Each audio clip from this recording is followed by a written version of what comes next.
Alright, welcome back to episode of Beer, Bacon, and Bros. As always, I'm Alex, got Adam, Chris, Keith. We're going to start this episode with a nice little beer review from Revelry Brewing down here in Charleston, an hour and a half drive from where we're at.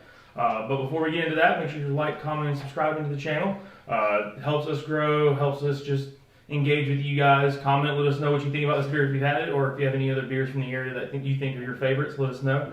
But we're going to jump right into it. This one is coming from Revelry. This is the Kook KOLSCH. It's a KOLSCH style ale. It says give respect, get respect. Pretty sure this is all tying into the show at Outer Banks. Can we agree with the Kooks? Because that was the rich kids of the show. And Outer Banks is actually filmed in Charleston, so that's probably a little homage they got there. But 5% alcohol. It's Chris Kemp with the artwork on the can.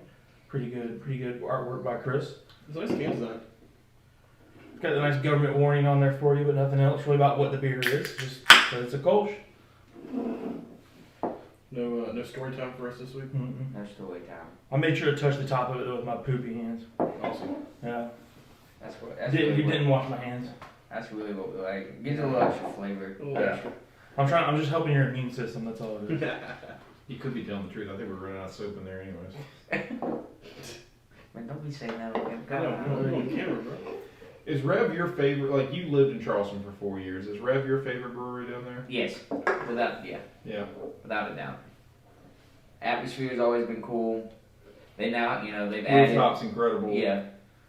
It Right originally next to didn't have the rooftop, but yeah, since they just celebrated 8 years, like 2 weeks ago, like the weekend of Halloween. It's hard to believe.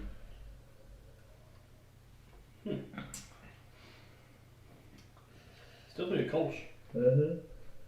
I hope so. I meant to tell you, there's a Lewis barbecue in Greenville now? In Greenville? Yeah, Lewis expanded to Greenville. And I know there's a home team out there. Yeah.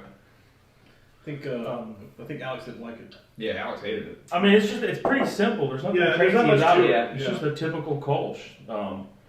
I'm just gonna go like 7.3 with it. I mean, it is. It's very light. It's just it's light. It's got a little bit of just a crushable beer. I mean, it's got a little bit of that bitter flavor on the back end. I think. there's a bitterness to it. You're right.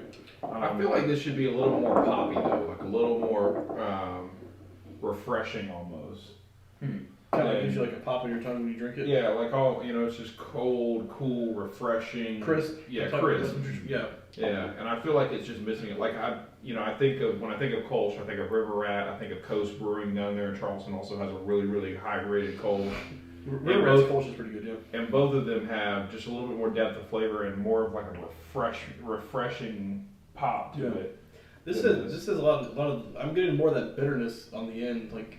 I'd say almost kind of hoppy. Yeah, it's kind of hoppy without being hoppy. Yeah. It's kind of got a bitterness on the end, but it's not like in your face like hops. I'm with Alex. I think this is like a 7.2. I think that's where I'm going to be on that. I mean, it's not a bad beer. I mean, I wouldn't not drink it, but it kind of. Anybody else get like a weird aftertaste? It's got a little bit of a bitter aftertaste for me. Like it's got the hops there. Yeah. I don't know. This is definitely not one of my favorites from that. I was a little disappointed in this, to be honest with you. Yeah. I feel like if it had like an actual like flavor in it, like you put like something else with it. I know KOLSCH typically doesn't have like something else with it. Yeah. But if you put something else with it to give it a little bit more depth of flavor, I think it'd be a little bit higher. Yeah. Based off of what I've had there before, usually they're pretty good at creating good flavors and having good crisp beers. Right. It's kind of missing the mark for me just a little bit. It feels kind of flat. In a way. Yeah. In a way, it feels a little flat. So I'm going 6.8. Wow. Okay. I was a little disappointed, to be honest with you. I wrote down 7.2. I think I'm right there with Keith and Alex. It's drinkable for sure. Absolutely. But it's nothing that's blowing me away or making me want to come back for more, or buy another one. So this might be a one and done kind of. It's not making you want to get up and drive to Charleston tomorrow to get it. Well, I've always felt like, in my opinion, and I know you love Rev, so I'm not disrespecting Rev in any way, shape, or form. I feel like Rev is a very hit or miss brewery. Like, if they got a beer that's good, it's good. Like it's high 8s, 9s. It slaps. Yeah. And if it's not, it's somewhere between 6.5 and 7.3 or 7.4, probably. Yeah, you got a couple of them that like the rice lager. Never been a fan of the rice lager. right? Yeah. If we review that beer, I'd probably give that thing a 6-7. But when you go get something, I'm trying to think of what they're Hotel Rendezvous. Yeah, Hotel Rendezvous, right? Great beer. You go get that. That's an 8-9 probably. Yeah. So I've just always kind of felt that way about Revelry for me personally, but this one's fitting right there in that category. This 7-2.